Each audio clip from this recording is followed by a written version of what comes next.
He's been out there for the last 3 weeks. Hold your nose and blow.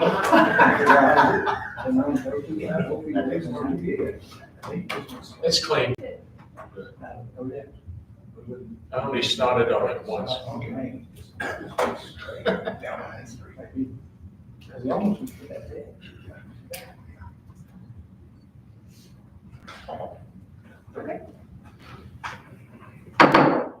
We'll call an order of Stephenville Town Council meeting agenda for Thursday, January 9th, 2025. Janelle, would you please take the roll call? Councilor Barker. Here. Councilor Brown. Here. Councilor Nelson. Here. Councilor Smith. Here. And Mayor Michelson. Here, would you all please stand for the pledge of allegiance? I pledge Allegiance to the flag of the United States of America, and to the republic for which it stands, one nation, under God, indivisible, with liberty and justice for all. Thank you all. We move on to item number 3, public comments. These are public comments from citizens on items that are not on the agenda tonight. Public comments, anything not on the agenda. Say that again, please. Public comments on anything that is not on the agenda tonight. Okay, I have one. Thank you. Would you please step up to the podium, mention your name, your address, or we can put it in public record? I'm Peter Lethenstrom, and it's Lethenstrom. And I no longer own property in Stevensville or have a business in Stevensville, but I speak from a historical standpoint of about 50 years of being involved in Stevensville. So, one thing I just need is clarification from the mayor of what was in the newspaper in responding to parking, which you're going to address later on in front of the coffee place. And the comment was that Hey, ma'am, sir, these are comments on anything not on the agenda. So if that's an agenda, that is an agenda item, and then you would have time to get up and speak on that Okay, agenda then item. I'll go on to another one Okay, that's not on the agenda. That was just a clarification okay. that I needed. Lang Park, is that not part of the city park? It was adopted into the city park? Yes. Okay, and so I go back to that history. And with what's been going on with the S-curve there, I have taken the time periodically to stop on either side of the road and just observe people coming out of the coffee place. And they come out down the ramp, let their dog out, and the dog does his business in Lang Park. So what's gonna happen when the snow goes away and when the green grass grows and people wanna sit in the park? So is there an ordinance about no pets, dogs doing their business on city property, the park? I have no complaints if the customer coming out of the coffee shop wants to take their dog to the coffee grounds facility and do their business, fine. Thank you. You're welcome. Any other public comments on anything not on the agenda tonight? Seeing none, we'll move on to the approval of minutes. Town council meeting minutes for 12/12/24. May I entertain a motion, please? Councilmember Barker. I make a motion to approve town council meeting minutes 12/12/24. We have a motion by Councilmember Barker. Do we have a second? Second. We have a motion. We have a second by Councilmember Smith. We have a discussion from the council on the minutes from 12/12/24. Councilmember Barker. Just a couple of typos that need to be fixed. Find it now. On page 6, where it's about almost down at the very bottom, it says we did not know anything about, capitalization on we. On Councilmember Nelson, typo on A, A-Y-E is spelled A-U-E.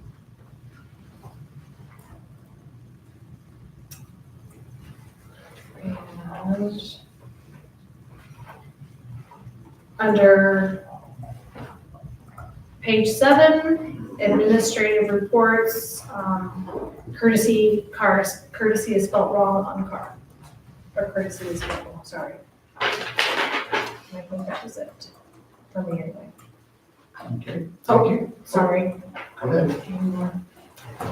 Page 9, public comment, public is spelled incorrectly. Okay. Any other comments on the minutes of 12/12/24 from the council? Seeing none, any discussion from the public on the meeting minutes of 12/12/24? On page 7, Vicky Motley, it's under Bob's comment, Mayor Michelson. I would like to say that below that Councilmember Brown came in earlier. Ed Sutherland is Sutherlin, not Sutherland, Sutherland. And it's a couple places, so. Thank you, Vicki. Any other comments from the public on the minutes? Seeing none from the public or any more from the council, Jeanette, would you please take the vote? Councilor Barker? Aye. Councilor Brown? Aye. Councilor Nelson? Aye. And Councilor Smith? Motion passes 4-0. Thank you. Moving on to item number 5, approval of bi-weekly claims. A, out-of-cycle claims for December, 19415 to 19440. Can we do all of these at once? If you want to. If you want to bring it, then go ahead. I move that we approve bi-weekly claims, out-of-cycle claims 19415 through 19440. And item B, out-of-cycle claims 19441 and 19443. And claims 19422, 19444, 19450, 19452, and 19462. Councilmember. Actually, out-of-cycle claims number 19422 is a whole different line item. It's not an out-of-cycle. Oh, there you go. Okay. Retract it. We retract it. Sorry. I'll retract it, start over. Let's just go out-of-cycle claims for December 19415 to 19440. Okay, we have a motion by Councilmember Smith. We have a second. Councilmember Barker. I'll second the motion. We have a motion, we have a second by Councilmember Barker on the claims. Discussion from the council. Councilmember Nelson. Page 8. Oh, I'm going, never mind. That's beyond where we're at right now. Never mind.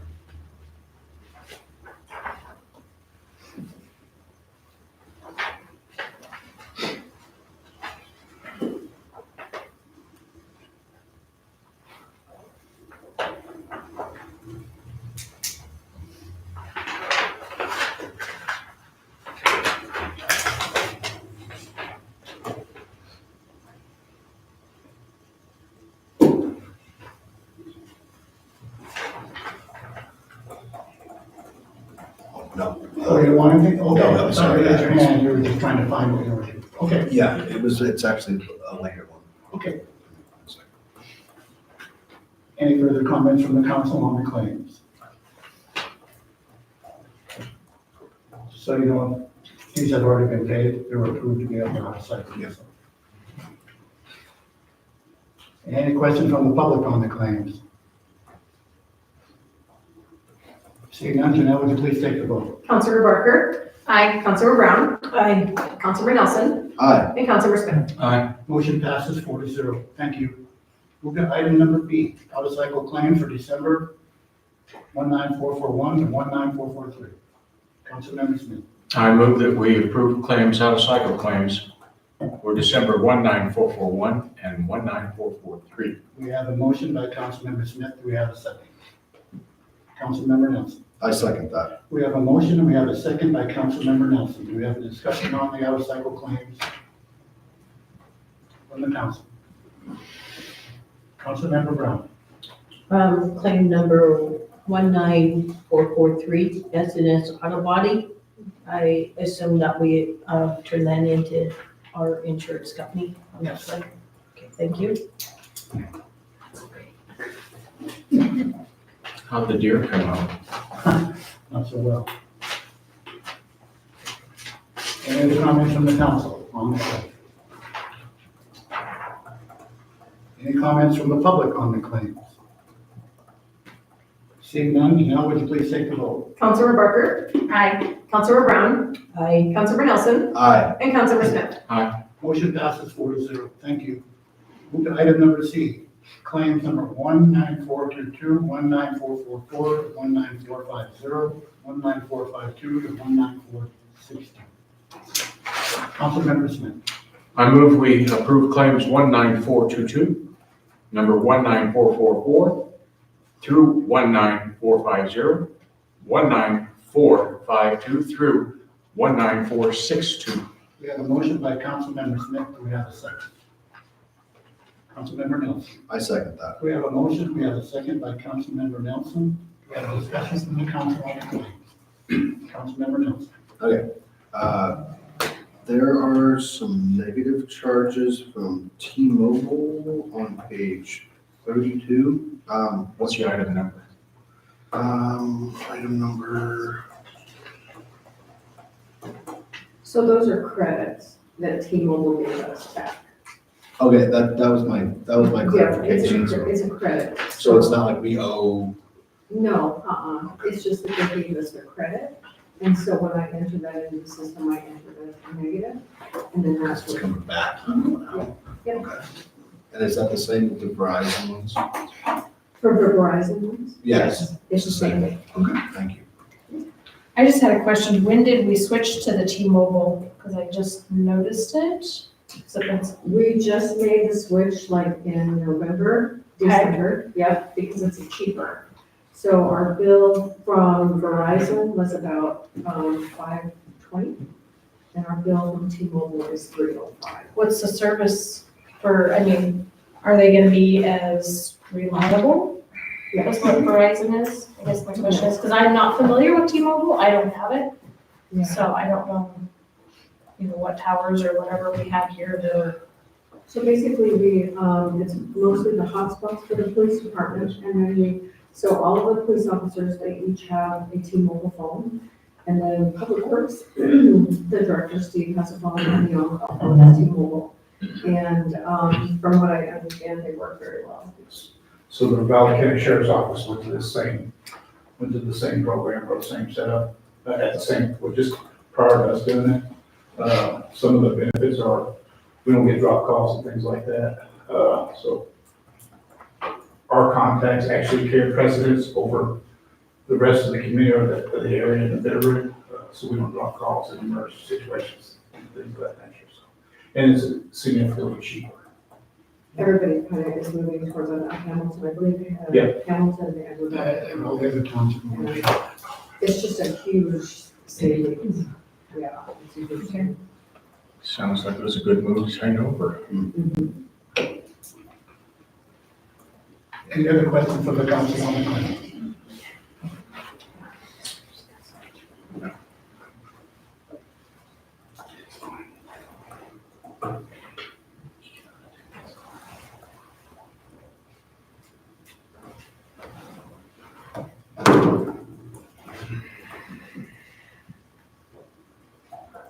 Councilmember Nelson.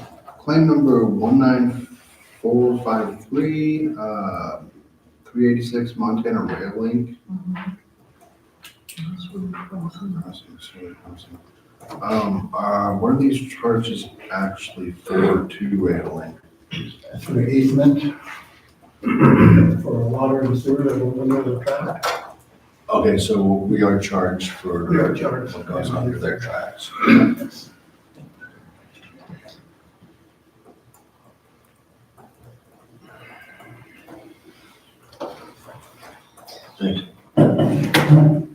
Any other comments from the council on claims? Any comments from the public on the claims? Seeing none, Janelle, would you please take the vote? Councilmember Barker. Aye. Councilmember Brown. Aye. Councilmember Nelson. Aye. And Councilmember Smith. Aye. Motion passes 4-0. Thank you. Let's move on to item number 6, administrative reports. Airport, Mr. Brian Dumaine. Okay, for maintenance, we've had no new maintenance items to report or replace. The time I wrote this, I said snowfalls had continued to be light enough that plowing wasn't necessary, and then over the next 24 hours, we received 7 inches. So there was a good group of us up there Saturday or Friday afternoon and then into Saturday morning, got everything cleaned up. Things were looking pretty good by lunchtime on Saturday. CIP projects, we have our State Department of Aeronautics meeting on February 5th and 6th. So this is where the state determines how much money to allocate to each airport. So there'll be a group of us traveling up to Helena for that on February 5th and 6th to try to plead our case. Let's see, fuel. The short-term fuel solution is still, we thought it kind of died out. The outfit that was interested had gone pretty quiet, and then the week before Christmas, they reached out and have done some inspections of the tank, et cetera. So that's still kind of on the hook out there. So hopefully we can get fuel still back at the airport before the new tank comes in. Was that Hawthorne? No, Hawthorne has no interest in servicing it ever again. It's the city services up out at Kalispell that's interested. Let's see. So we got 2 new board members that fingers crossed will get approved this evening. So that'll be great. We're still looking for 1 more to fill out the board. And then thank you, Gina. We got lease invoices out. So that was a huge step working through all that, getting all those tidied up. So those are out. We're already starting to see some money coming back in. So I think that's all I've got. Any questions from the council? Brian? How has this job been treating you? It's been really good, actually. Yeah, I mean, the support that I've had from the town and from the board and from users up at the airport has all been fantastic. So Speaking personally, I appreciate your work, and I think you're doing a good job. well, thank you very much. I appreciate everything that you guys are doing to help us out. Thank you. Thank you, Brian. Thank you, Brian. The department's in there, finance department. Jeff, fire department. So, the report's in your packet. For December, we had 60 requests for service, which is a pretty good month for us for December. 27 in the town, 33 in the district, 3 calls missed. We had 49 medical calls, 6 fires, and 5 motor vehicle crashes for the 60 calls. So we ended the year right around 704 requests for service, which is our all-time high so far. So we're up probably about 30 calls more than we did last year. So 24 was a big year for us that way. Other than that, life is going pretty good in the fire department. We've got a mechanical issue on the ladder truck that we still have to get corrected and fixed. We do have a mechanic who's coming to look at that, and still we are there. It's the same PTO transmission oil leak. So we need to get that looked at and get that taken care of. Other than that, pretty much business as usual. We'll have an end of the year total wrap up thing for you. Probably next meeting, probably the first meeting of next month, actually, when we give a report. But we get all those numbers all closed up and closed out, and we'll get that back to you, let you know where we're at and what we did. On another note, we have lost our physical provider. Storybook Medicine is no longer going to be doing that, so we'll have to go out and find another physician that will provide us with our physicals. So we'll be out checking that out and seeing who we can find to provide us that service at a decent price, so we can continue on with that. Yeah, so we got. Questions for Jeff? Yeah. How, on that note of the medical practitioner and whatnot, how has it been with looking into grants and stuff for the fire departments? So we have applied for a grant for the radios for the communications grant that I told you about last month. So that grant has been submitted, an application has been submitted, so we'll see. We probably won't hear back on that until mid-spring, or maybe even a little later than that, as to where that all plays out and how we score on that. There are other grants out there and available all the time, so we just keep looking and putting in for them, and seeing what we can score and get where we're at. Any way that you could be helped in those situations?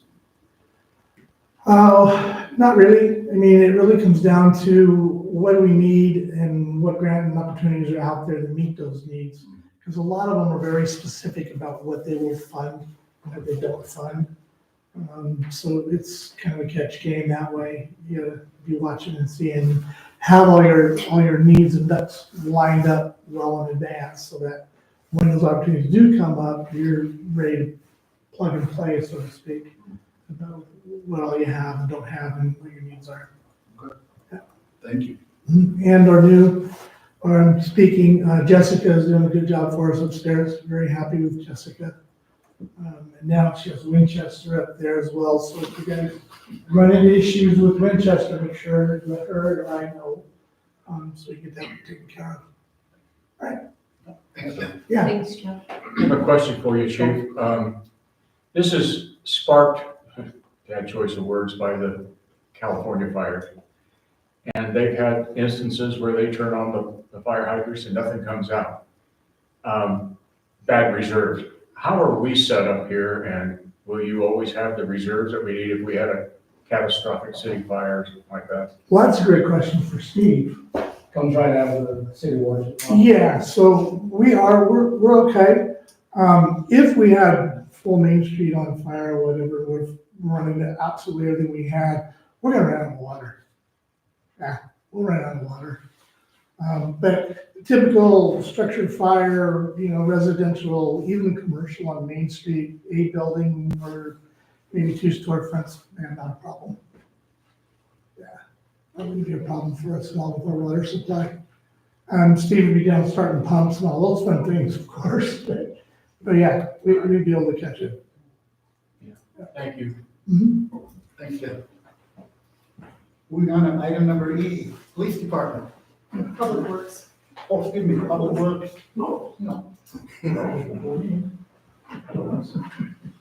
Actually, Police Department first. Okay. December stats. December was a good month. First, I'd like to acknowledge the fire chief. He allowed us to use his bay to replace equipment in a couple of our patrol vehicles. I appreciate that. We got out of the cold weather and was able to replace our radar units in 2 of the vehicles. So the December stats, 12 citations for the month of December. 11 of those were for traffic violators. 1 was a city ordinance violation for a juvenile, which was referred to the Juvenile Justice Center. We responded to 51 calls for service in the town limits of Stevensville. We assisted 8 outside agencies with either a response to a call or an investigatory effort. And we did that 3 times during the month of December. Any questions about that particular part of it?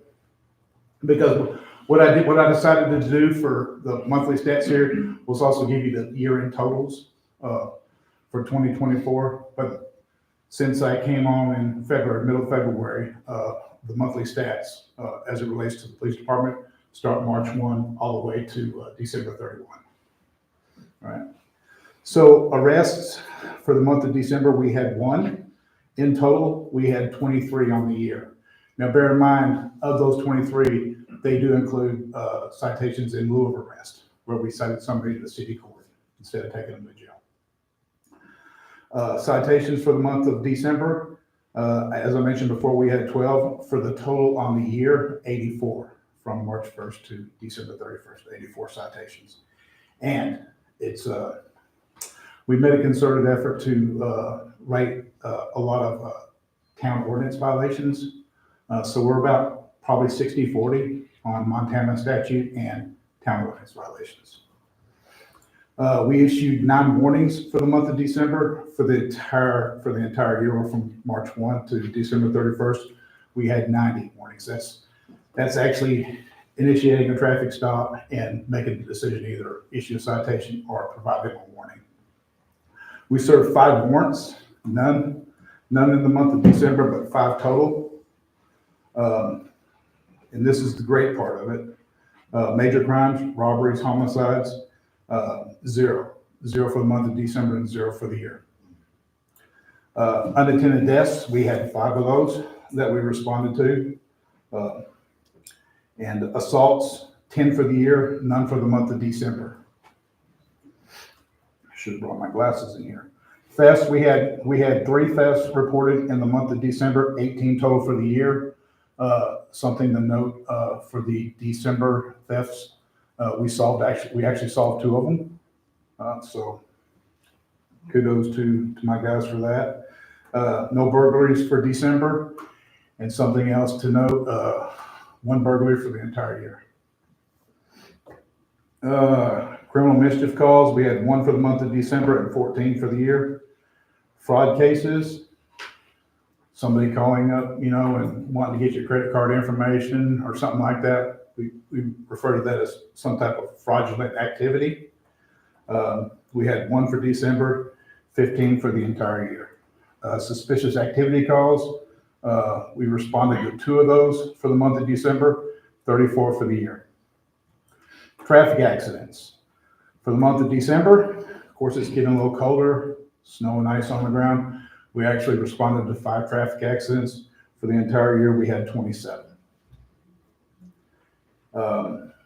Privacy communication calls, none for the month of December, but we did respond to 9 of those over the course of the year. Intimidation calls or threats, we had 1 response in December, 7 for the entire year. So this is the other thing I also want to make a note of here. Calls for service, obviously December was a good month. We only had 51 calls for service. For the entire year, March 1st to December 31st, we had 649.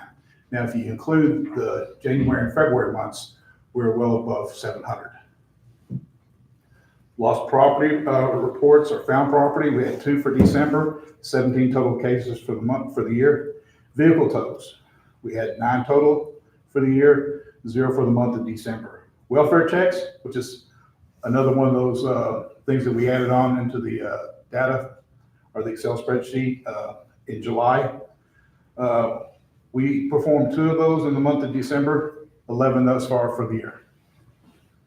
Traffic stops, obviously we're missing January and February stats for those, but as of March 1st, we've had a 118, or as of July, which when we added that statistic to the Excel spreadsheet, we've stopped 118 since July 1.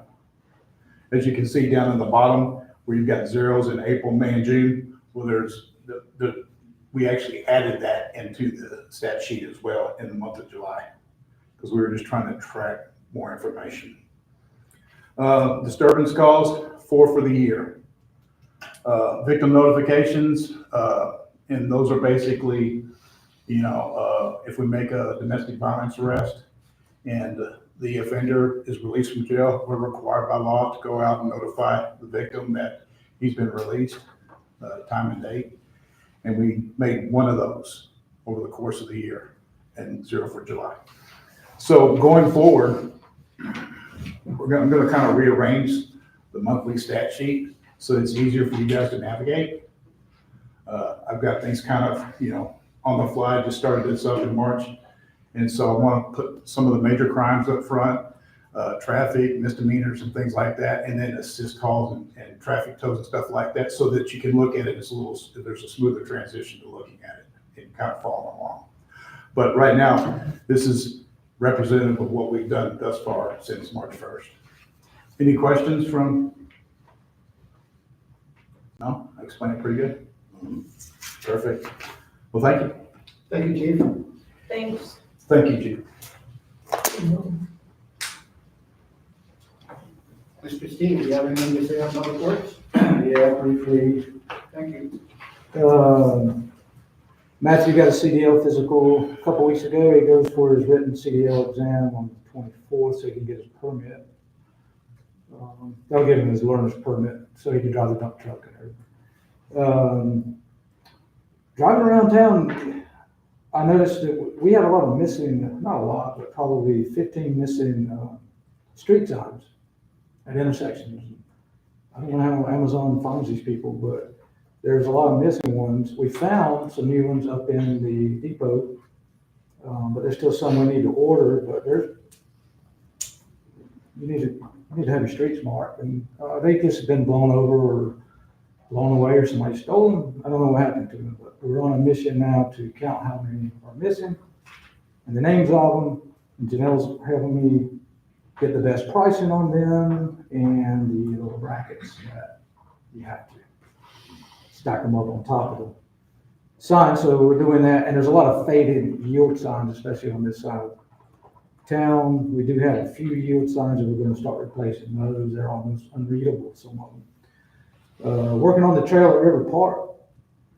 Part of that trail is right on the river. It's right there. And now that it's icy, a couple of people have slipped, and the river's right there. So we're kind of diverting the trail into the woods a little bit and get it off of the riverbank. Spring runoff this year most likely will take that anyway. I was looking for it to do it last year, and it didn't. It almost did, but you're right there. So we're sort of diverting away from that and going into the woods a little bit to make it a little safer. When the guys were working on it the last couple of days, several people came by and thanked them for it, and stories of slipping in. One guy grabbed his wife's hand and pulled her back up. So it was time to do that. We're working on scheduling and reserving wastewater operator class for Kevin and Cody. That is in March. And the drinking water class exam for me, drinking water operator, that is in Kalispell in May. And I'm getting the details together on that and the pricing and everything. So just a few things that weren't in the report. Thank you. Thank you. Thanks, Steve. Okay, we'll move on. Oh, go ahead. Can I ask? Yes. Just curious about the pump situation. You're Okay. looking for a pump. The pump that you found pumps too much. Too much? Yeah. But that led me to find one that would work. I can't go over 36 gallons a minute. Yes, And that one was like, shoot, 200, it was too much. Yeah. But it led me down the right road that I didn't see before to find a gas powered pump that was just under what's allowable. It's only a 1-inch line, but I believe I can run a couple sprinklers off of it and just move them around. I think that might work. So it was a catalyst to help me, so thank you. Good. Yeah. No, I appreciate think it. I'm on the right track now. Thank you, Steve. Yeah. Moving along to item number 7, public hearings. Item number 8, first reading, ordinance number 172, amending chapter 24, establishing a no parking zone at and around 515 Main Street, Greenville, Montana. So this is the time for anybody that wants to get up to speak about parking at 515 Main. You'll have a second chance to speak up at the agenda item itself also.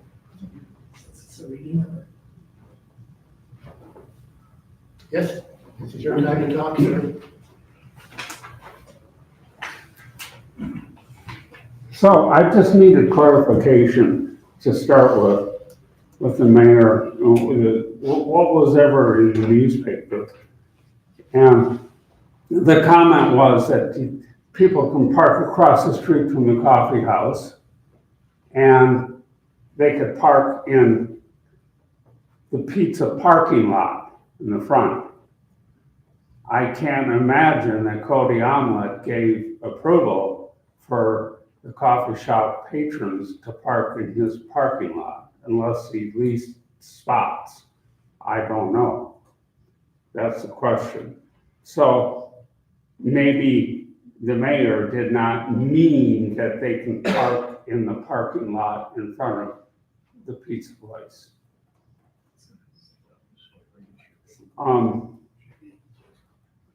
So I responded to the opinion page and some of the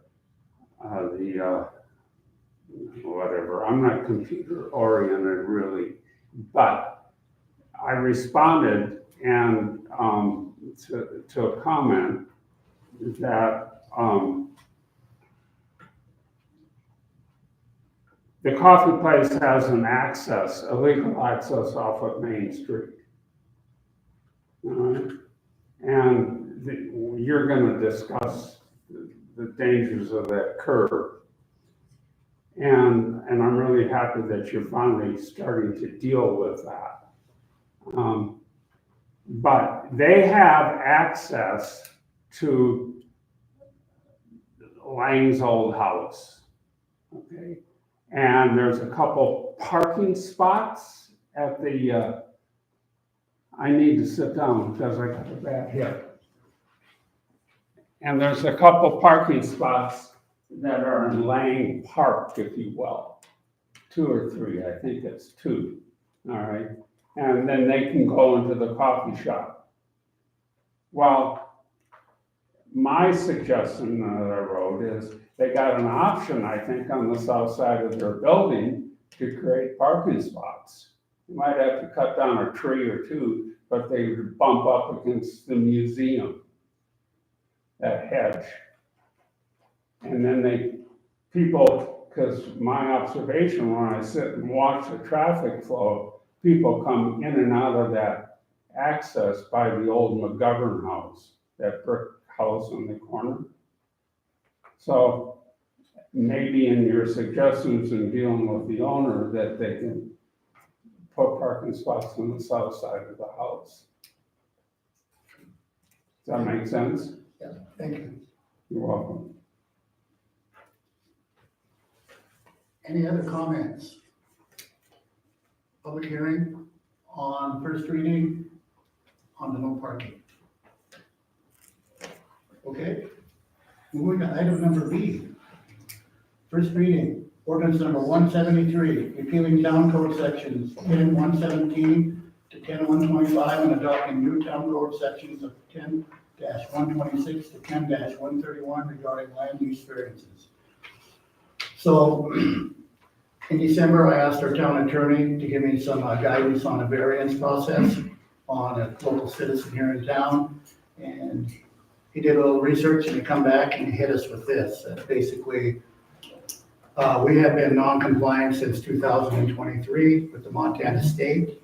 And so he drew up the ordinance for us and we are bringing it before you tonight, which basically, if you look at the agenda on this further down, you'll see that it cuts out a lot of the steps, which is basically the Board of Adjustments, planning and zoning, stuff like that. It puts a lot more burden on the zoning administrator, but it's just the way it is. So with that, are there anybody that wants to get up and talk about the first reading ordinance number 173 as far as variance process?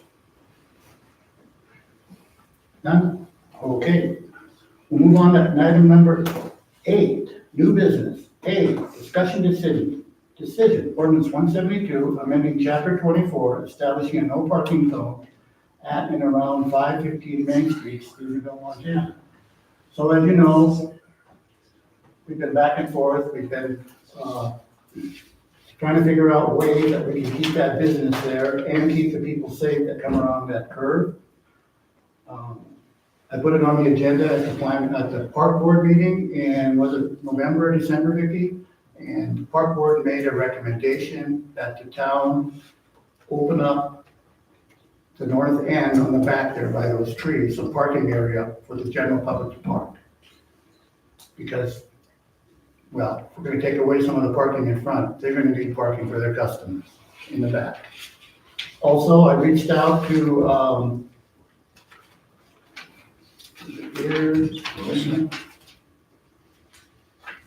I reached out to Lana, the owner of the property that owns that building.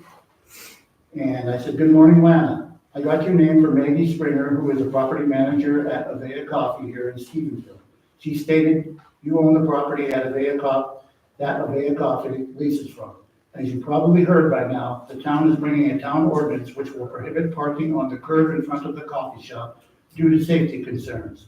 It will have to pass the town council for approval first, but to be proactive, I got the town of Stephenville Park Board to recommend opening parking space in the rear by the trees as you go in the back way to the coffee shop. But it won't be enough, I do not think. My question to you is, would you be willing to free up some parking space in the rear where you own the empty lot? I've been told that you want to possibly build on that lot in the future. Would you be open to having the public park there until, or if you build back something behind the Avea Coffee? I'm trying to accommodate everyone involved so we can keep the coffee shop thriving. It's a great location, it's a thriving business, except for the parking in front of the curb, which has had numerous accidents in the past years. The first reading of a no parking ordinance will be on the January 9th council meeting. And as of today, I have not got a response from her. She lives in New Zealand, she lives in New Zealand. Maggie told me I could give her a call maybe. I looked at time zone, I have to get up like 3 o'clock to call her, not that. So, the email's quicker, she just hasn't got back to me. So, with that, this is the first reading, it has to go through 2 readings by town ordinance, and if it fails this time, it's a done deal, it doesn't come back. If it passes this time, and it comes back up the next meeting at the second meeting. With that, can I get a motion?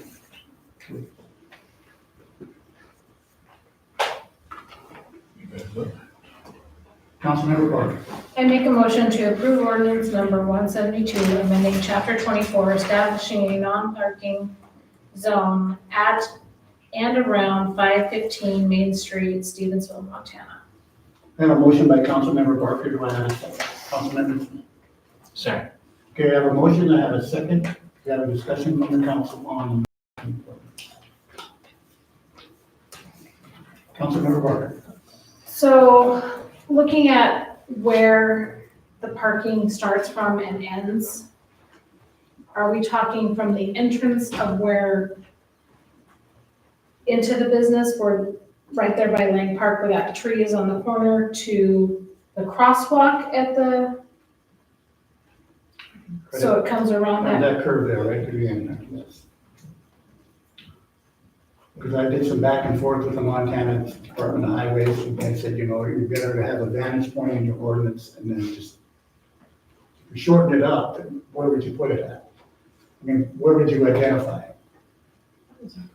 I thought about shortening up the no parking sign closer to that curve, but then I asked them, where would you put it? And I sent them pictures, and they said, the spot where I think you should put it is where you go, where it goes in there. The entrance. Entrance. It's more accessible spot for it. And I know it's been a very, very hot topic, obviously. You know, I know that corner is dangerous because I had just recently an encounter with somebody flinging a door open, and I was very lucky that there was nobody coming the other direction. And I know I'm a patron to that business. I love that business. They do a lot of things for the community with that business. And so, yes, it is a very hard situation. It's been a long time coming, obviously with the parking along the edges, and, you know, how the state came through and determined where the center was of that street and gave one side of the street more than the other is beyond me. But you would think that they would make it, you know, safe, equal Yeah. corner. And to address his question earlier about the parking on Kodiak Jack's side. Kodiak Jack, when he built that in 16, when I said it earlier, Mayor Cruz was the mayor, he came to the town and did it, in my opinion, did it right. He went through planning and zoning, and he got permission from the state to park in front of Kodiak Jack's. So he was all clear and legal. The problem with Avea's side is in the ordinances, and Mr. Bull can attest to that, you do not have the line of sight when you come around going from north to south. You make that curve there, you can't see that second vehicle parked in front of one, and somebody's gonna open that door until you're right there. And that's where that ordinance comes, that's what that ordinance is used for. And that's why Greg thought that was a good spot for it, so. And if you look at Kodiak Jack's side, if you measure it from the curb to the white line, it's 2 feet longer than on the Avea side. Why they did that, I don't know, but that's just how it worked out. And Janelle and I, actually Janelle has been doing some research, and we were told that we own Lane Park, but we cannot find the paperwork on that. So we did research on it. The only paperwork we can find is when the state made that curve around there to do the park. That's when they changed everything, but we can't find the paperwork that says, okay, we'll give the park to you, or you guys take it over. Nothing. All we have is word of mouth that a former council member, Desiree Tao, did some resolution, which we still can't even find now, did a resolution saying that the town was going to take over Lane Park to water it, mow the grass, put the plaque up, blah, blah. We can't find anything on that, so.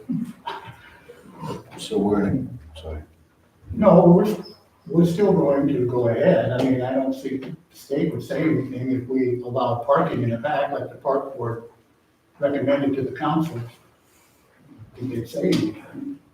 No, I We're just trying to want to get it right to make sure that we own that, or we have, because if we don't own it, we're watering it, we're maintaining it, and there's nothing on record that we can find that says that. So what happens in that situation if nothing is found? Does it go to the building of Ahava Coffee? Is that their piece of property, or how does that, I mean, if we can't find anything on it? Comes middle ground. Actually, it's owned by the state of Montana, and part of it is owned by the city as a dedicated roadway. And part of the problem with the difference on the sides on the parking is due to, it's an inside of a curve and an outside of a curve.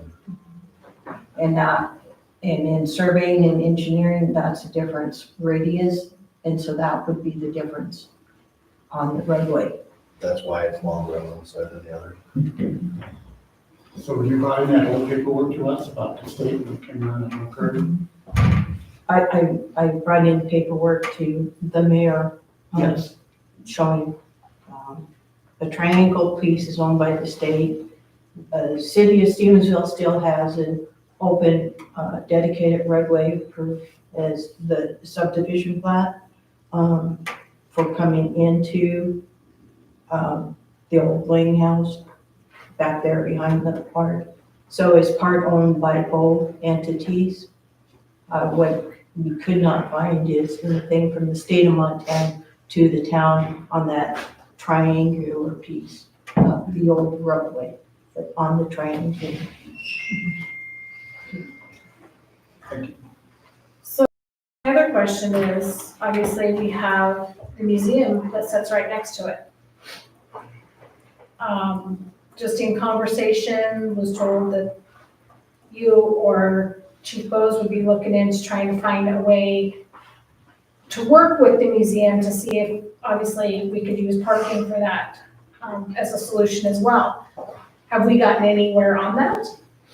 She has not got back to me, so to you now. Okay, Word we had was. because that there too, where I have patrons, that particular area, and for them saying that that area is a very used area for their parking at the museum, just an observation, maybe one or two, and in the hours that we were, peak hours to use that, there is nobody that parks there. There's nobody that even patronizes, and then they're gone with their short little hours that they have.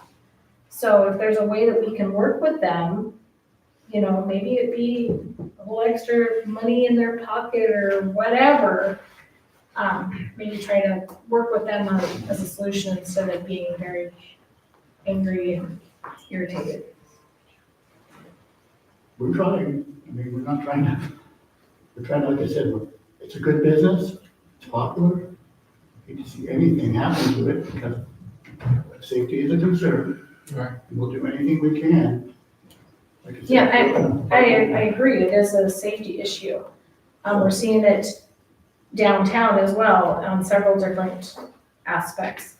So if we were to put this ordinance into play, what other businesses are it gonna affect?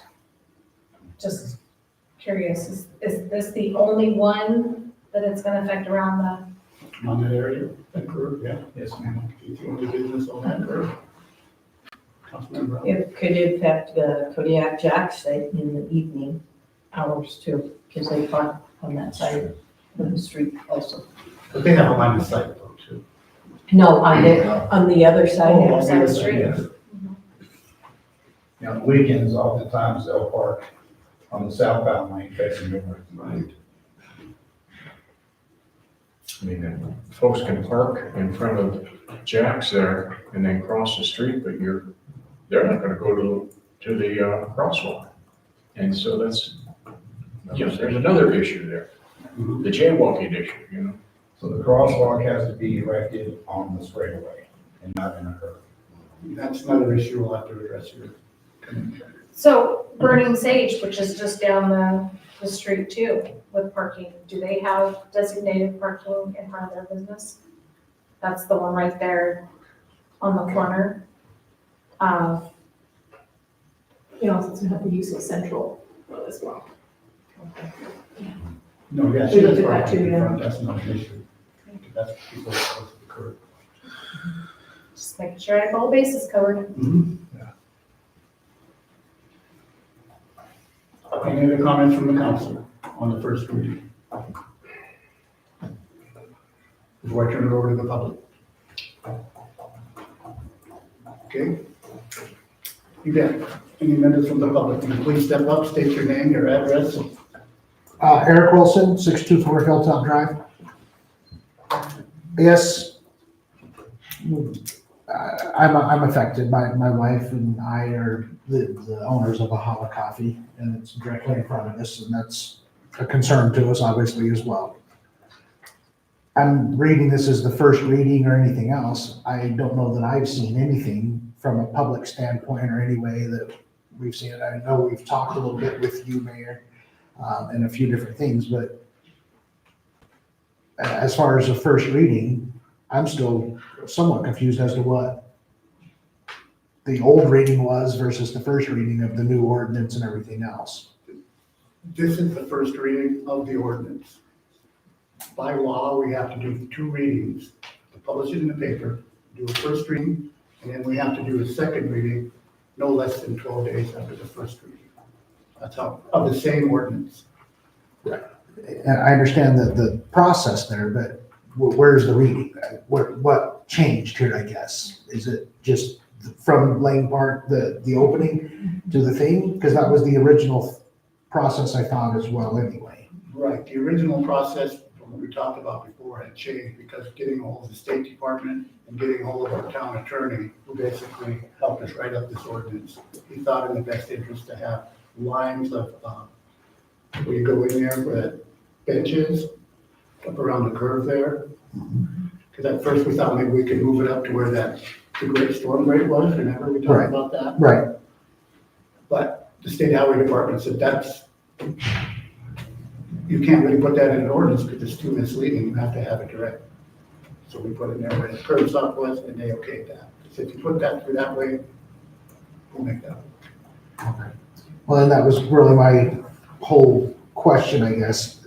Beyond that is, it almost seems like if we took 3 parking spots out, we could clear the curve, but is it a line of sight issue? Because a semi could almost straight out that curve if there was 3 or 4 parking spots instead of 500 feet, or we're talking about taking it less than 500 feet anyway. That's why we have to do it. Chief Paul has a question. Oh, go ahead. So I was gonna say, traveling southbound on Main, there's 3 spots just past that little turn into the Lane Park that would meet that 500-foot requirement of line of sight. But anything above the 3rd parking spot and around the corner fails to meet the requirement for the town ordinance. That's exactly what I was questioning, I guess. Thank you. Because that's still 3 more spots than what we were thinking we were gonna have.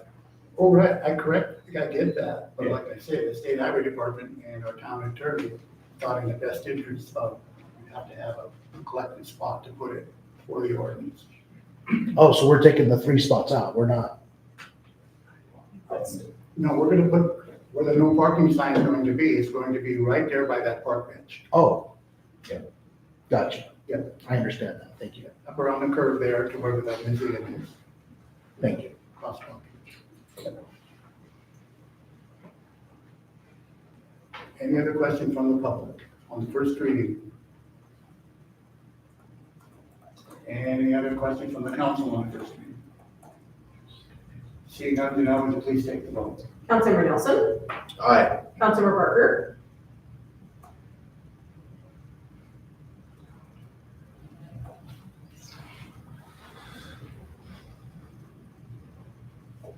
Aye.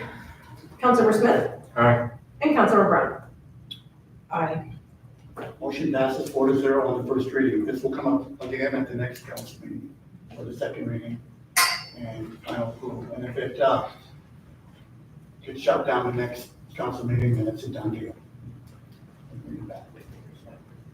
Okay.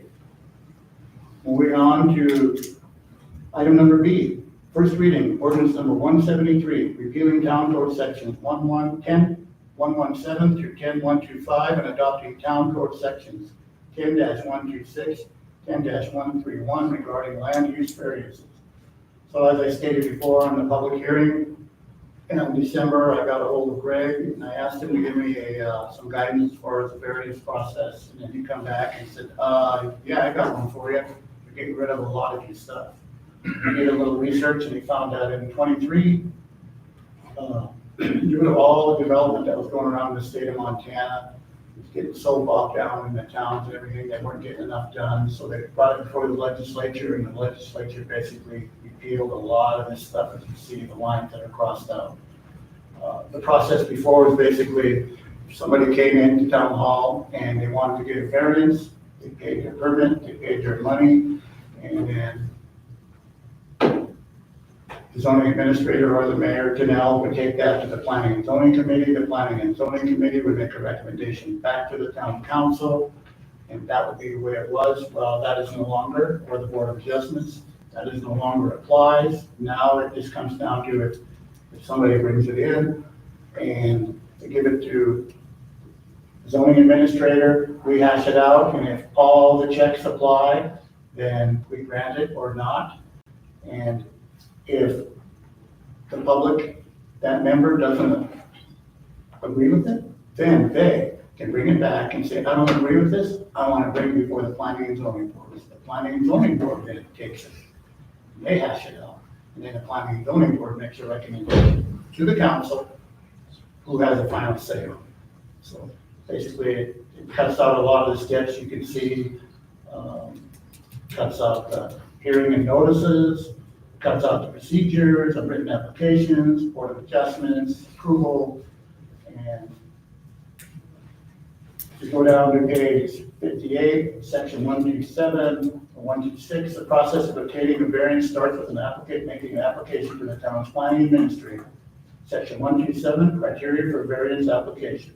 The 5 criteria the planning administrator must apply are: 1, variance is not detrimental to the public health, safety, or general welfare. 2, the variance is due to conditions peculiar to the property, such as physical surroundings, shape, and topographical conditions. 3, strict application of the regulations to the property results in an unnecessary hardship to the owner as compared to others subject to the same regulation, and that this is not self-imposed. 4, the variance may not cause a substantial increase to public costs. And 5, the variance may not place the property in non-conformance with any other regulations. If you look down in section 1 through 8, section 1 through 9, that's where I stated where if a person is putting it, they're not happy with it, then they can appeal to the planning administrator. Decision can be made to the planning commission. A written appeal must be submitted to the planning commission within 15 business days of the planning administrator's decision. The appeal must state the facts and raising all grounds for appeal that the party may raise in district court. The planning commission, which is the planning and zoning board, can only overturn while whole or in part the planning administrator's decision if it's arbitrary, capricious, or unlawful. Section 129, appeal to the council. An appeal to the planning commission decision can be made to the town council. The written appeal must be submitted to the town council within 15 business days. That's the process that we're going through. We're a little late on it. Like I say, we didn't know. It's been out since 23. This is 25, so probably better get up on stuff. With any of that, could I entertain a motion, please?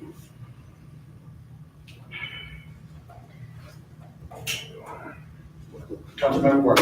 I make a motion for approval of ordinance number 173, repealing the town's code section 10-117-10-125 and adopting the new town code section 10-126-10-131 regarding land use variances. We have a motion by Councilmember Parker. Do we have a second? Councilmember Nelson. I second that. We have a motion. We have a second by Councilmember Nelson. Do we have discussion from the council? So it's pretty cut and dry. We cut a lot of this stuff out because there's so much going on. We just wanted to, wouldn't take as long to get all that stuff through. Development variances.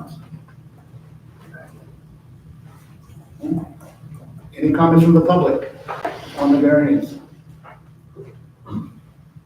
Seeing none, Janelle, would you please take the vote? Councilmember Smith. Aye. Councilmember Brown. Aye. Councilmember Nelson. Aye. And Councilmember Barker. Aye. Motion passes 4-0. Thank you. Item number C, discussion decision, consent to the mayor's appointments of Alex Athens to the airport board. Now reached out, he's the one you didn't hear back from, right? Yeah, I just gave a reminder out to both of them and didn't hear back from Alex today, but did hear back from Brad. We did not hear tonight. With that, can I get a motion, please? Councilmember Nelson.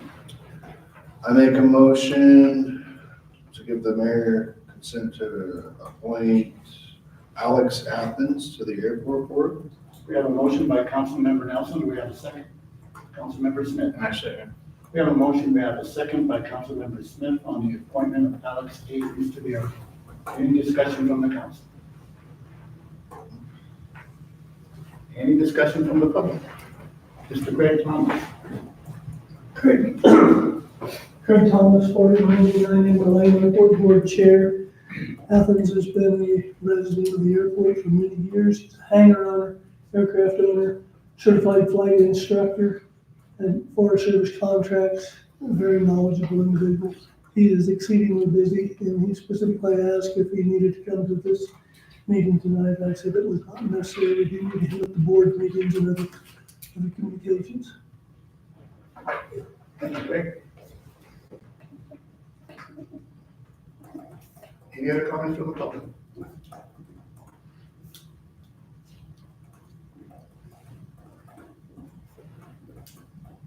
Seeing none, Janelle, would you please take the vote? Councilmember Barker. Aye. Councilmember Nelson. Aye. Councilmember Brown. Aye. And Councilmember Smith. Aye. Motion passes 4-0. Thank you.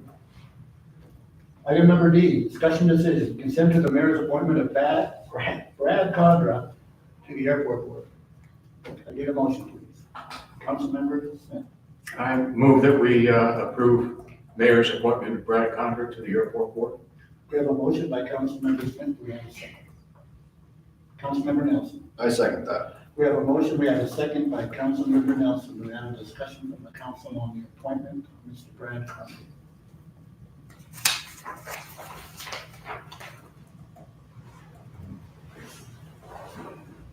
Go ahead, Craig. Kurt Thomas, 4189 Amber Lane, Freesville, Airport Board Chair. Brad Conner has also been a longtime resident of the airport. He designed and redesigned and built an aircraft, took him 7 years. We successfully flight it. He's in phase 1 now. So he's very knowledgeable on those things. He is an attorney and is exceedingly busy. He also contacted Mascus if we needed to be here today. I think he called me now. Excellent person. Thank you. Thank you, Craig.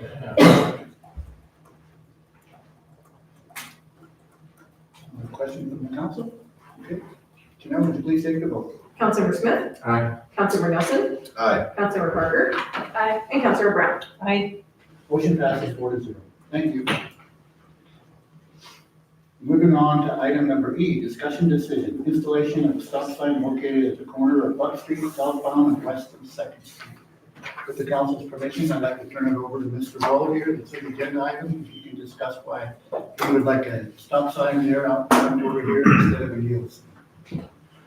I want that guy as a personal reference. So, like many other locations, this one's on the agenda tonight, but, based on my experience and just being, located in this general vicinity and watching or observing that sign, more times than not, you know, the Second West, or West Second Street is a heavily traveled, roadway. It goes from Main all the way down to the park, so there's a lot of traffic in and out of that area. As you know, Buck Street is obviously a well-traveled roadway. We have seen on numerous occasions where, and the other thing I might add is it's also part of the bus route, which potentially could be problematic for us if there was an incident at that intersection. But I've seen on numerous occasions, motor vehiclists, and not everybody's a responsible driver, as you know. But I've seen motor vehiclists just traveling south on Buck and just moving right on through that intersection where vehicles are in close proximity, and there were a lot of near collisions. I know that the ladies in the office have witnessed it themselves in the past. So I think it's imperative upon us to do the right thing and put a posted stop sign at that location so that we can cut down on all these things. The problem that we have, not only in that location, but in a lot of different areas in the town, is most people have been conditioned to just kind of yield the right of way at a lot of major intersections. And I guess we're gonna tackle these at different times. But, and because we have more yield signs in the town and not enough stop signs, people utilize that conditioned act to move through these intersections. And oftentimes they're unsafe acts. So I would please request that you guys allow us to post a stop sign at the intersection of West Second Street and Buck Street. Any questions? Is there a possibility for the conditioning? You know, people have been driving through there for years. Absolutely. Oh, it's a stop sign now. Yeah.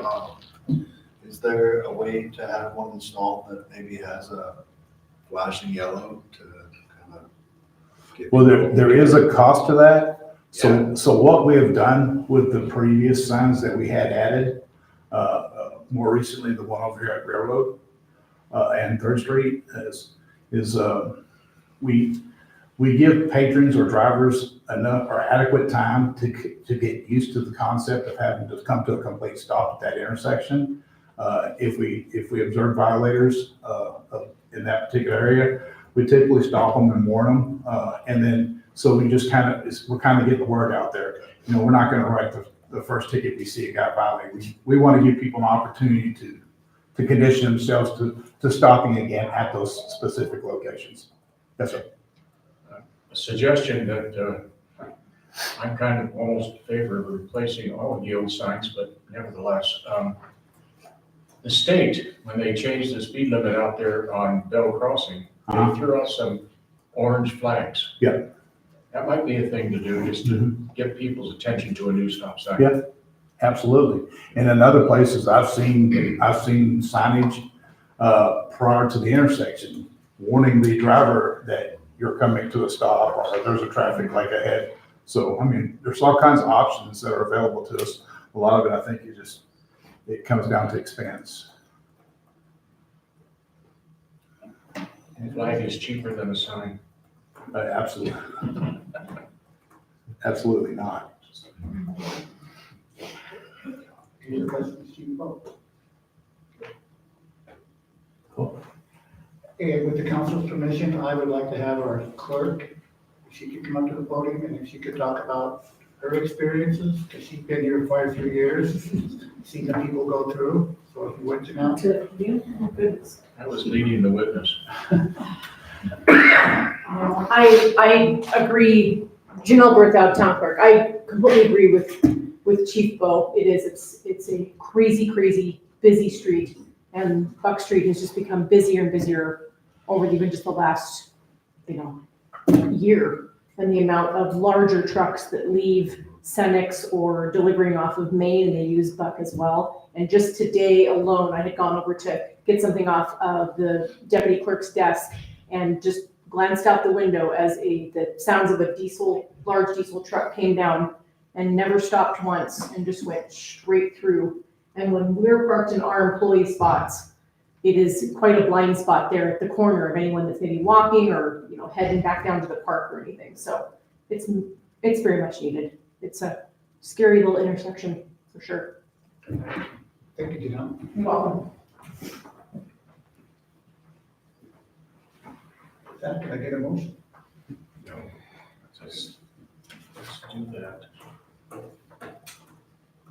Councilman Walker. I make a motion for the installation of a stop sign located at the corner of Buck Street southbound and West Second Street. We have a motion by Councilmember Barker. Do we have a second? Councilmember Nelson. I second that. We have a motion. We have a second. Councilmember Nelson. Do we have a discussion from the council?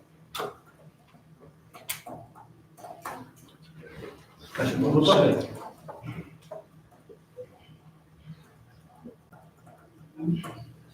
From the council? Seeing none, Janelle, will you please take the vote? Councilor Barker. Aye. Councilor Brown. Aye. Councilor Nelson. Aye. And Councilor Smith. Aye. Motion passes 4-0. Thank you.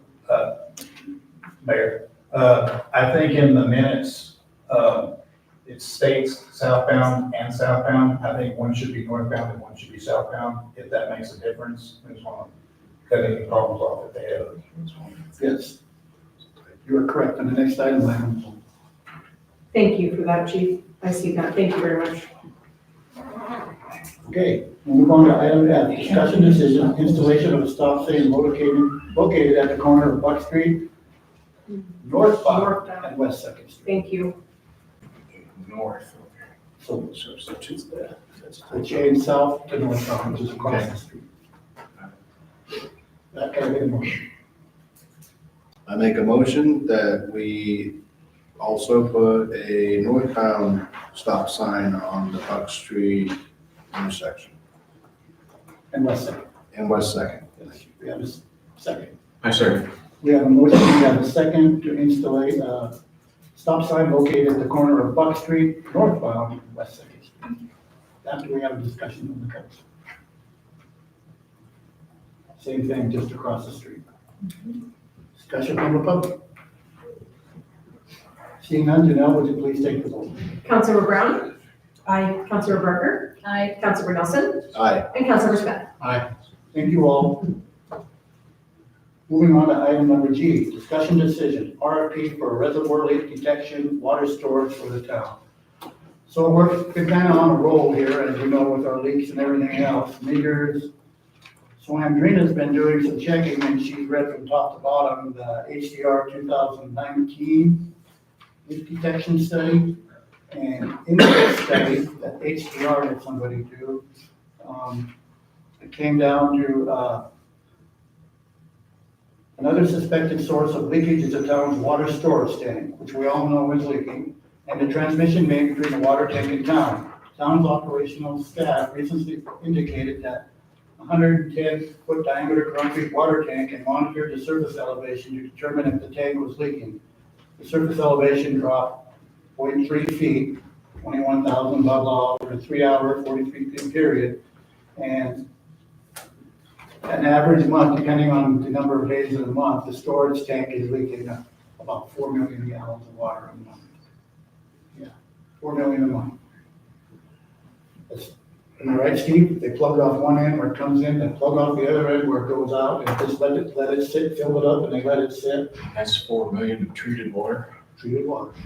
Goodness. Wasn't it 11 million? Well, that's total, that's with all the lines and everything Oh, else. okay. This is just at the storage tank. Okay. So what we would like to do, and Andrina thought, and Steve, thought it'd be a good idea, if we could put an RFP out, to get a leak detection coming over here, just to do the storage tank, to see what we need to do with that. And if it's fixable, we'll get it fixed. If it's not fixable, and then we're gonna have to go hunting for grants probably and ever find another storage tank. That's just, it's a fact of life. But I would like to be proactive on this, to get going on it, because I think we owe our citizens this town that much. We're leaking that much water. Let's get on it, let's try to get it fixed as soon as we can, because I just can't, to me, it's just absurd leaking that much water every month. And now that we know that it's at the storage tank and the storage tank only, if we could get that rectified, that'd be 4 million gallons of water less. If we don't have to pay for it. With that, could I get a motion from the council?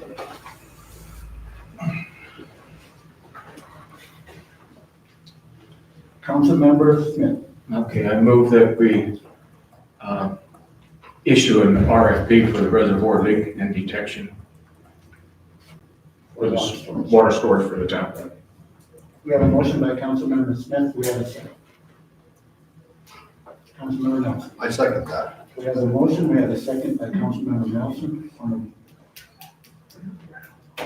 Put an RFP out to get somebody here to see if we can find where the leak is exactly at in that storage tank. Just so you know, at the next council meeting, we're going to bring forward another RFP for leak detection and that response. See, in 2019, we had HDR do that, and they hired somebody out to do it. So basically, we're cutting out I like HDR and all, but why give them their money when we can do the same thing now? We basically, they gave us the blueprint on where the leaks are. So let's get somebody out here to find out where the leaks are right at the source, and then we can go from there. Because this has been going on for 30 years. I think it's time that we fix it. With that, we have any comments from the council? Councilmember Smith. I recall at the meeting in, I think it was August, when we had it in the fire department, the lady that spoke from the state, whatever state agency she was with, she said that they have leak detection there and can help us do that.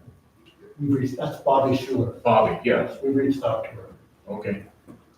Any success there? Not yet. Okay. But we're gonna, because she's working closely with Steve as far as the water and wastewater testing to get certified. Good. In fact, she came here in December and did a Yeah, class. she's coming back in a week. She's coming back in a couple of weeks, too, so we can ask her to move in. Good. Any other comments from the council? I like this. Thank you. This needs to get done. This is important stuff. It is. No? Turn it over to the public. Any comments from the public? Yes, sir. Larry Shaw, 1417 Creekside. 4 million gallons is allowed. But what I've been trying to do is quantify that in dollars, and that's gonna be scary. I still haven't got that. And it's easy, really. You know what you're paying for chemicals. You're buying them from somebody. If you get your electric bill, and I think each pump's monitored, KWH, the duration the pump's running, and what it's costing for KWH. And I think if you figure that, it's gonna be a real hard thing to vote against. There's no doubt our money is going right to the sewer plant. It's probably going in the ground. But you paid for it. Any other comments from the public? Thank you, council. Janelle, would you please take the vote? Councilor Nelson, Aye. Councilor Barker. Aye. Councilor Smith, Aye. and Councilor Brown. Motion passes 4-0. Thank you. Moving to item H, discussion decision, appointment of councilperson to serve on planning and zoning board. As you know, every January, council members pick their own to serve on different boards. Some councils like to mix it up, some councils like just to keep it the same verbatim year after year, but that's totally your call. So with that, turn it over to you guys to make your motion, pick who you want. Councilmember Smith. I move to appoint council lady Cindy to stick with the planning board. She's not on it. You're not on it? Stacy. Well, I nominate you anyway. Council members, I will have declined that nomination due to a possible conflict of interest with the, my job that I do. It could be a conflict of interest, so I'm going to have to. I was looking at your job might be an advantage, but it's okay. You still can get in there. somebody want to make a motion to appoint somebody? Councilmember Nelson. I make a motion that we appoint Councilwoman Barker to the Planning and Zoning Board, if she would so be inclined. We have a motion. I'll second that. We have a motion, we have a second to nominate Councilmember Barker to the Planning and Zoning Board. We have a discussion from the council on that. Just so you know, we'll be firing that up really soon here, it's gonna get real busy. We've already had which I'll mention in my executive report, we had Janelle and I had a Zoom meeting with the lady that's gonna help us put this forward. So it's gonna happen, it's gonna be pretty busy. Any discussion from the council? Is that too much? Is it too much? I know you're a busy person, is all. Any discussion from the public on Councilmember Barker going to Planning and Zoning Board? Seeing none, Janelle, would you please take the vote? Councilor Barker, Abstain. Councilor Brown, Aye. Councilor Nelson, Aye. Councilor Smith. Motion passes 3-4, 1 abstain. Thank you. Moving on to item number I, discussion decision, appointment of councilperson to serve on the Tip and Ted Board. Currently, Councilmember Brown serves on that board. I'm sure she would be happy to go back on. With that, I'd like to get a motion. Councilmember Barker. I make a motion to appoint Cindy Brown, council member, to serve on the Tip and Ted board. We have a motion by Councilmember Barker. Do we have a second? Councilmember Smith. Second. We have a motion, we have a second to approve Councilmember Brown as Tip and Ted Board. Do we have a discussion from the council? Discussion from the public? Seeing none, Janelle, would you please take the vote? Councilor Barker. Aye. Councilor Brown, Abstain. Councilor Nelson, Aye. and Councilor Smith. Aye. Motion passes 3-4, 1 abstain. Thank you. Moving on to item number J, appointment of council person to serve on the park. Currently, Mr. Nelson is a park board representative from the council. So, with that, could I entertain a motion? Councilmember Barker. I make a motion to appoint council member Isaiah Nelson to serve on the park board. We have a motion by Councilmember Barker. Do we have a second? We have a motion, we have a second by Councilmember Smith. We have a discussion from the council on Mr. Nelson. Appointment to the park board. We have a discussion from the public on Mr. Nelson being on the park board. Seeing none, Janelle, would you please take the vote? Councilor Barker. Aye. Councilor Smith, Aye. Councilor Nelson, Abstain. and Councilor Brown. Aye. Motion passes 3-4, one abstain. Okay, last item on the agenda, discussion decision, reschedule a cow meeting to discuss. Go back to Airport one. board, excuse me. There you go. Discussion decision, appointment of councilperson to serve on the airport. Who's gonna get away with it? Currently, Mr. Smith is the airport representative. That, can I get a motion? Council members? I make a motion that we appoint Wally Smith to the airport board. We have a motion by Councilmember Nelson, we have a second. Councilmember Wood. I'll second the motion. We have a motion, we have a second by Councilmember Barker. We have a discussion from the council. I'm just learning what the acronyms are, so I need another year.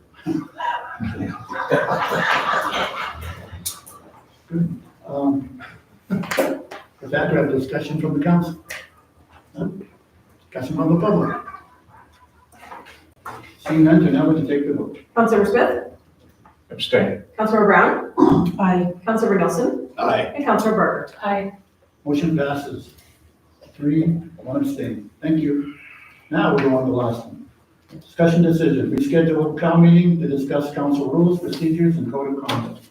So, Councilmember Barker sent us an email a week or so ago saying she could not come to the 16th meeting because she has stuff going on. Great. And I think since she's the longest standing council member here, and I think that it would only be right that we reschedule it, so all the council members should be there. It is your rules, your procedures, should all be there, so. To do that, Other calendar. There you go. Down a week. what about the 14th? Down a week. Oh, airport, You talked, No, the you're 14th is not. airport. There you go. 21st. Or the 20th. 20th. 20th, we're closed. Oh, Town hall's closed on 20th. Yeah, 20th is Martin Luther. She's gonna be here. But the 21st, right? All right. 21st, I'll make it work. okay. same time? And, Talking 5 in the evening? 6 o'clock. It's gonna be last time. 6 o'clock, okay. Okay, That's fine. motion? Councilmember Nelson, The 21st, yeah. yes. I make a motion that we move the cow meeting, the upcoming cow meeting from the 16th to the 21st of January, 2025, Okay, we have a motion, Councilmember, at 6 PM. that's 6 p.m. Councilmember. We have a motion, we have a second, a discussion from the council. I have a question. We do the code of conduct on in there, but I can't remember, maybe you can, did we repeal that? Yes, We can't find where we did it. it was, we did repeal that. It was, Remember Vicky, you do that at one time, and you asked when they were gonna bring that back when previous mayor was in there? Dewey's administration. no, it was under Mayor Gibson. If you happen to locate that, would you just send me an email? Because I we went through will. everything We and can't find it. I don't see where we brought it I'm back sure we repealed it. or up. I'm thinking we repealed the code of, Conduct, yeah. code of conduct. Yeah, and that's, and if we, it doesn't mean we can't discuss it, we can't discuss it at the town meeting and then we can bring it back as an agenda item. I do believe that a code of conduct should be, needs to be looked over, but I do believe it has more teeth to it than just a personnel policy. So it's been repealed and we never put one in. We never brought one back. No, And I could have gotten away with a lot because more. I want to say it was late summer, maybe early fall.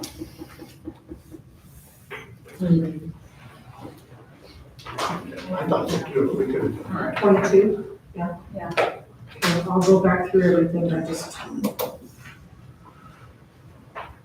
Okay. Any other comments from council on? Any comments from the public on the county? Seeing none, now would you please take the vote? Councilmember Brown. Aye. Councilmember Smith. Aye. Councilmember Barker. Aye. And Councilmember Nelson. Aye. Motion passes 4-0. Board reports. Town council comments.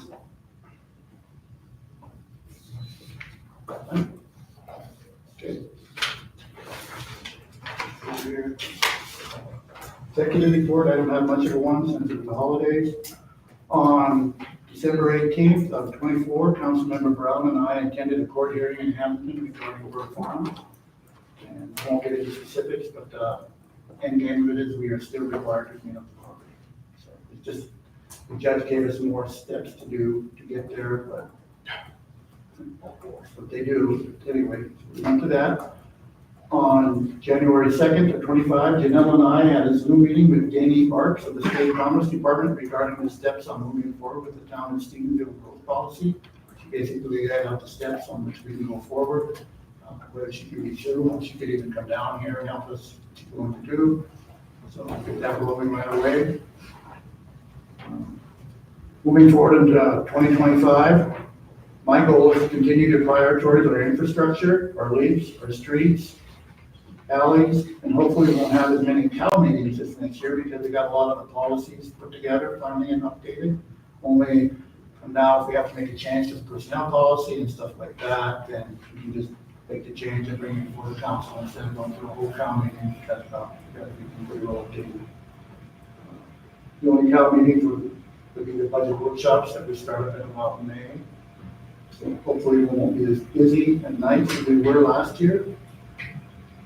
I'd like to say on January 22nd to 24th, I will be at an MMIA conference meeting in Helena, and Council President Brown has agreed to run the next council meeting. Thank you, Cindy. Good experience. There you go. That's my executive report. And with that, should I get a motion to adjourn? Move for your chair. Have a motion, do we have a second? A second. A motion, we have a second by Barker. All in favor? Aye.